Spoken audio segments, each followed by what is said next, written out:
and we're going to start with One World Under Doom. You know it's going to get a bunch of 10s, and it does not deserve 10s. I don't think it deserves whatever. Well, you'll see. Mm-hmm. But before we even start, before I even give the credits here, my big problem with the idea of event fatigue, like people can say and do the math, like, well, we haven't had an event to this, and the last one was, gang war, or we had this, whatever. I don't care. There's been too many events, and I'm beyond even event fatigue. I'm like, I want event death. I don't want events. I think that, and you even said to me before we started, you need to put some time between, because in the meantime too, we did have that Venom event. I didn't get involved with that. Well, we skipped that. I didn't read one page of it.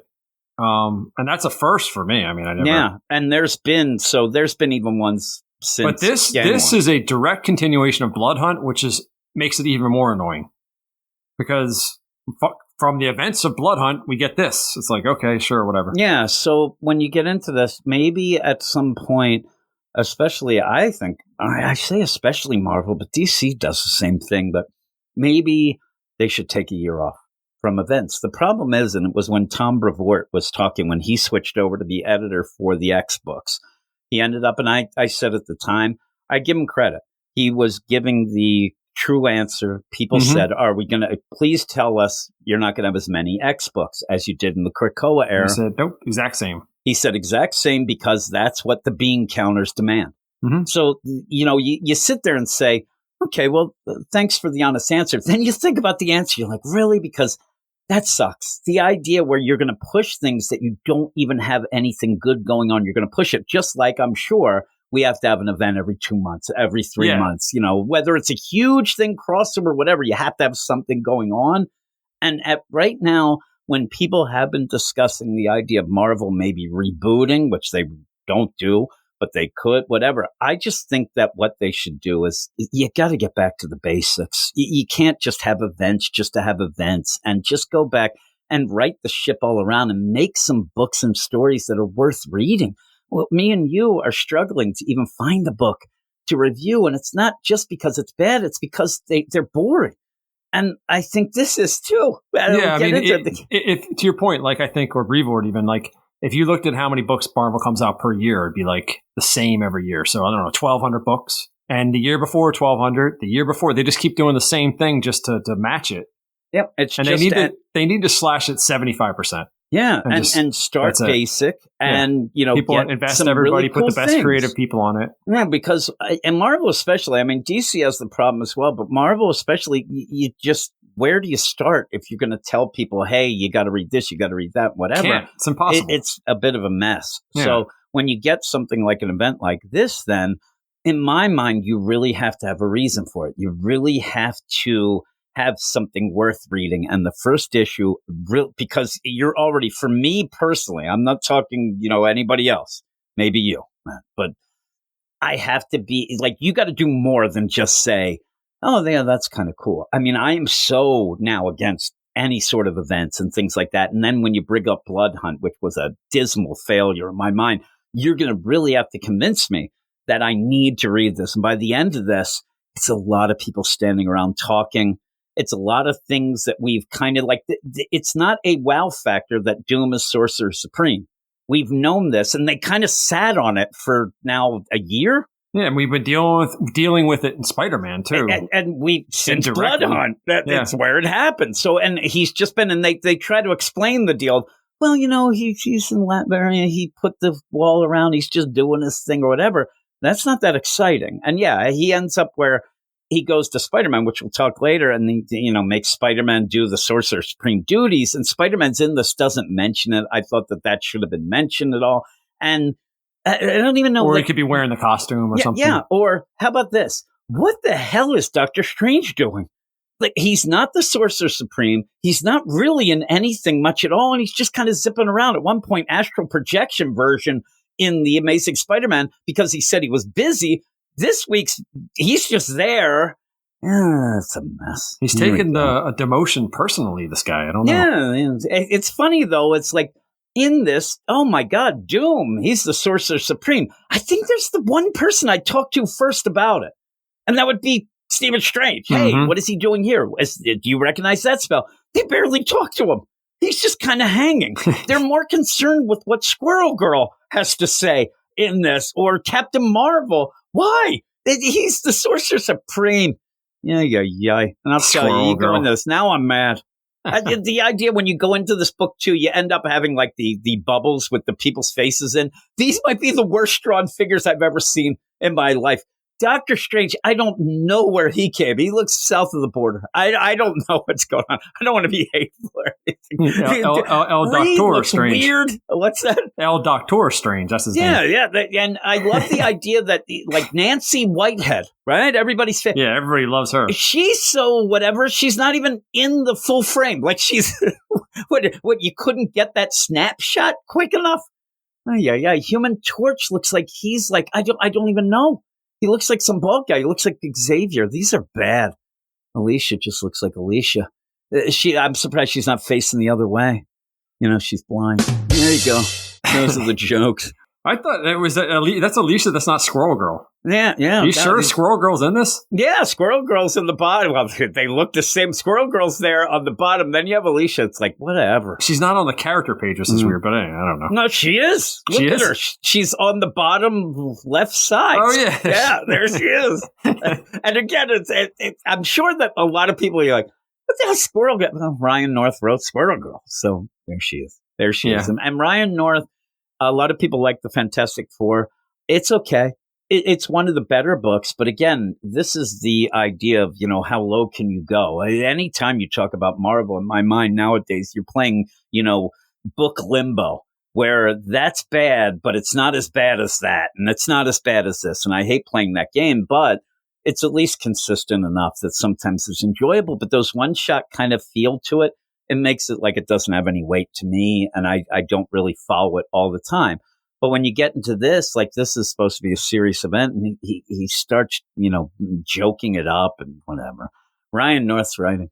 R.B. Silva on art, David Curiel on colors, DC Travis Lanham. On letters, Ben Harvey, the cover artist. Oh, Ben Harvey. Yeah, so we're going to start with the idea. And I love the idea, too, is where you start out. And this just proves the fact that Doom has done shit about shit since he became Sorcerer Supreme. You don't have to catch anybody up.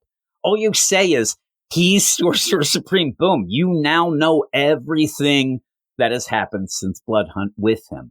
And they don't even bother to go. But what this is that Doom is going to take over the world. And he's going to end up supposedly tricking everybody. And that's Doom's deal. He's going to trick everybody with, hey, and they even say with food and circuses. He's going to say everybody gets free health care. Everybody's going to be treated well. We're going to do this. At one point, I'm like, sounds pretty good.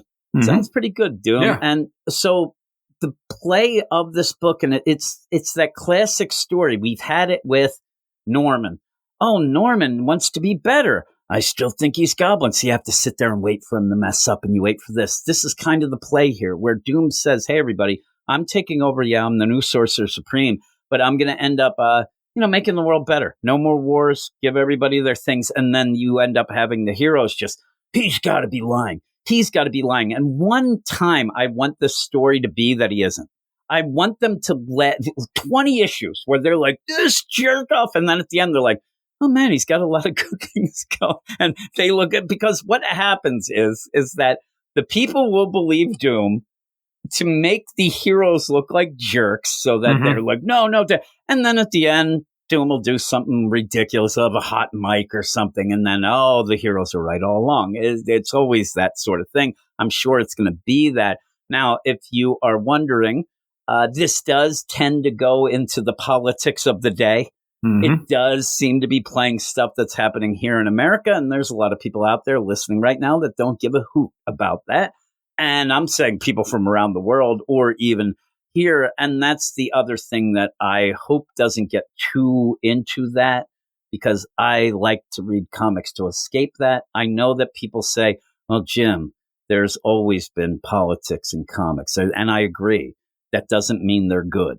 And I say this to everybody, just because there's politics doesn't mean it's good. I hope this isn't so on Front Street as it appears to be from the beginning. Yeah, it does from the beginning, for sure. And so really, I mean, this is the big event book, but I'm going to tell you, we're getting through this quick because what it is a lot of yakety yak. Everybody's standing around. Doom announces to the world, hey, look, I'm Doom. I'm going to make everything great. While that's going on, the governments and the military, they're going to try to, stop it. Yeah, mobilize against them. That's very ambiguous, the way they set up. It's like Ryan North wants to play the game of the U.S. government, especially trying to fight back, but he's caught in this thing of who he wants to look good or bad. So it's just like they kind of go to do it, but then they don't, but then they're getting attacked by other people. And then really what really ends up happening, though, is that you end up having, the heroes gather, they think that it's all a lie, and they don't know what to do, right? They're just standing there, just like, this can't be true. Well, it looks it. You even have at one point where Iron Man's like, there's no way this is real. And then Cap says, well, that flag flying at the White House is pretty real. Like, what are you doing? Well, I mean, it's interesting. It's a different take in that I guess he's in charge of everybody, but you still have your individual countries and states and all that stuff, I guess, that all report up to him. He says that I'm putting this in place. Everybody runs. It's almost like if I would say, let the states run the things. Again, it's very, very much what we're having happen here. The funny thing is, as they're sitting around, yakety yak, you end up where Spider-Man says, so do you think these are like Doombots or mind control or something? And they're like, nope, I don't think so. It ends up being Doombots because we get Baron Zemo involved as well. And it's kind of, I don't know. I mean, because the reality is if you let the states run everything, then there's some wacky stuff's going to happen. So same thing's going to happen with Doom. Some exactly. people, that's what it feels like. It feels like Ryan North is playing the idea of, oh, well, give the states these things and that's all the countries then. Yeah. And play it up as, I'm giving you the basics. I'm going to let your life be great, and then we'll see how that works out. It may or may not. I don't know. But, I mean, Doom does care about the people of Latveria. Yeah. So if he goes with everybody's Latveria now, though. Yeah, and that's what he's saying, right? So, and he's saying that. Now, in that, this is a book where I think you really have to see the people, the lay of the land. And you do see a little, but I think it's just going to be there as props and things like that. And because they end up thinking that it's mind control. And then where you, again, and I don't want to get too into the sides of politics or whatever, but it ends up being that, how can they believe him? And I think that what he's doing is lying. The people won't believe that. They must be mind controlled. No, they're not mind controlled. Oh, no. And I just think this is going to be one of those stories at the end where it's going to be the heroes saying, we have to save people even though they don't want to be saved. And they hate us, but we have to do the right thing. But it just feels like a dud from the beginning because what you get is a lot of people just talking.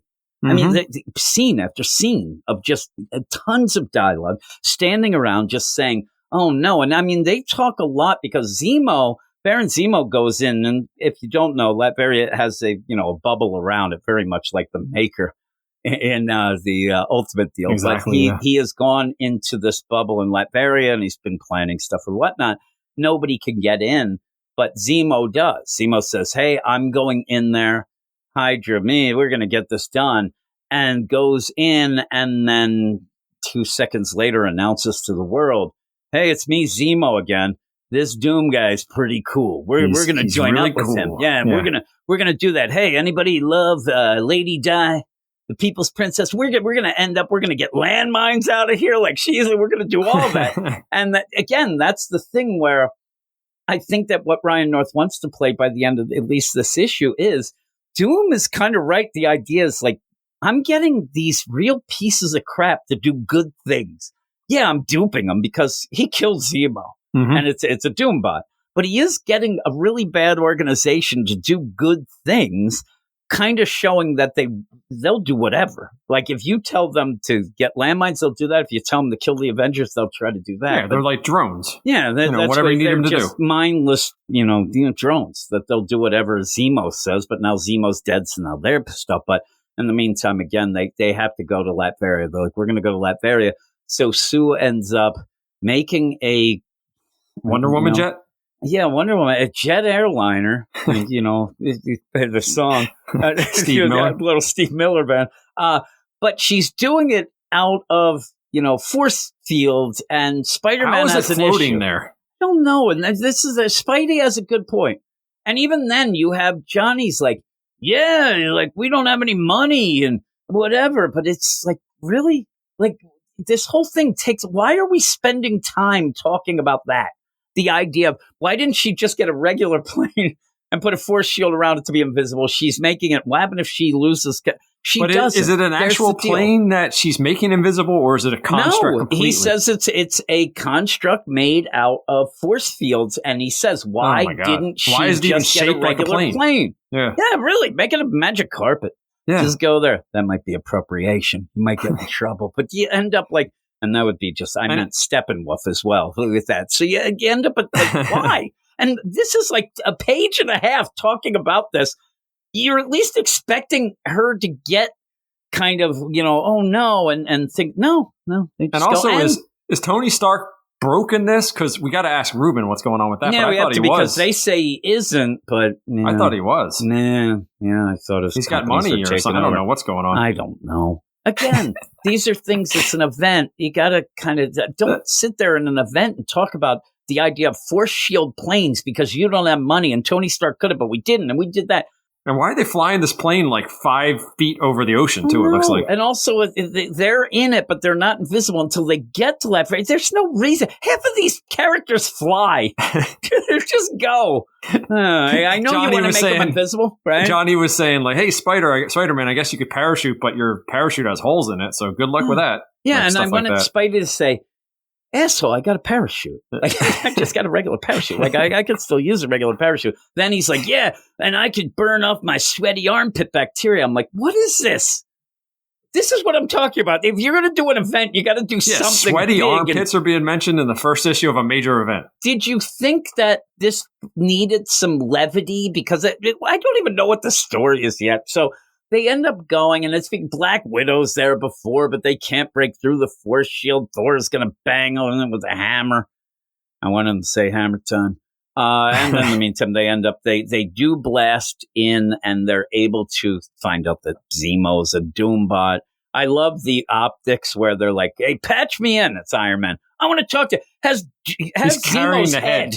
Yep. Like right away, there's some people that would have been like, holy crap, what did he do? And he's like, see, but again, this is the kind of weird thing. If you're going to play stuff of the now and kind of, of the politics of the day and the headlines of today and tomorrow, the idea where most people be like, I think this is fake.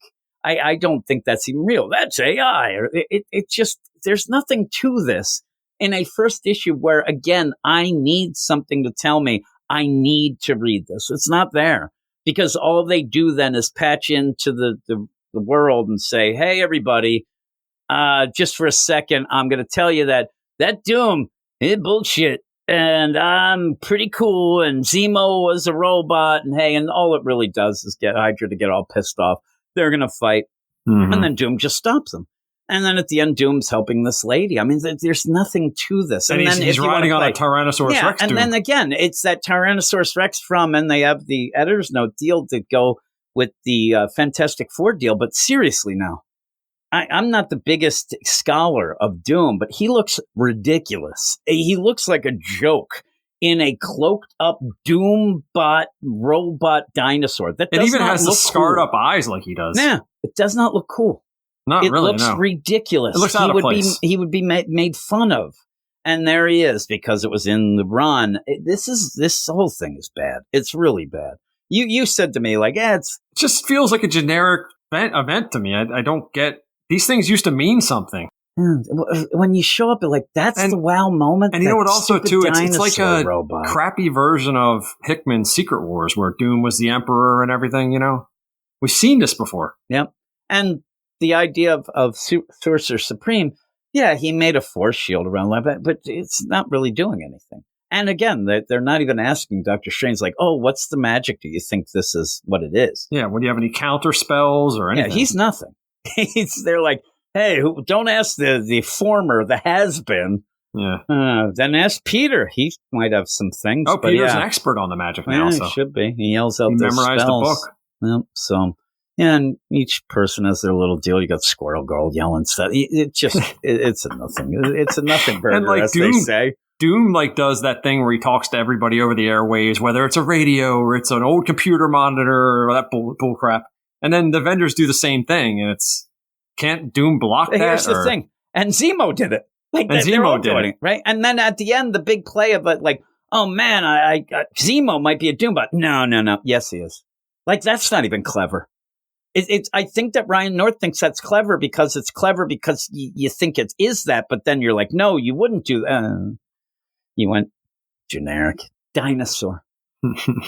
Ooh-wee. And then, Doom is wisdom. Doom is this. I'll tell you, Doom is boring, is what this is. And I think we're done on this show. And I am already angry enough to say that you did nothing. You made me get through a slog. It was so much just yakety yak. As I said, they're just standing around talking and yelling at each other. That's all. That's all they're doing. This should just be happening within the Fantastic Four books. Yeah. Does it feel big? Because it doesn't feel big to me. You're not going to see this in any other comic run, unless it's a direct tie-in. Yeah, unless the crossover tie-ins. You're not going to see this in Spider-Man. Spider-Man's a crossover with this, and you're not going to see One World Under Doom. I'm sure you're not. No, when they start that new run, not good. Yeah, it's not good. What would you give it? I know what I'm giving. 3.5. Yeah, I'm going 4. So I'm even a little more positive. Yeah. But it's not good. I was bored. And that's the worst. It's one thing to be angry, but when you're bored, it's a comic book. You could do it. You have an unlimited budget, all this, and you have these characters standing around talking.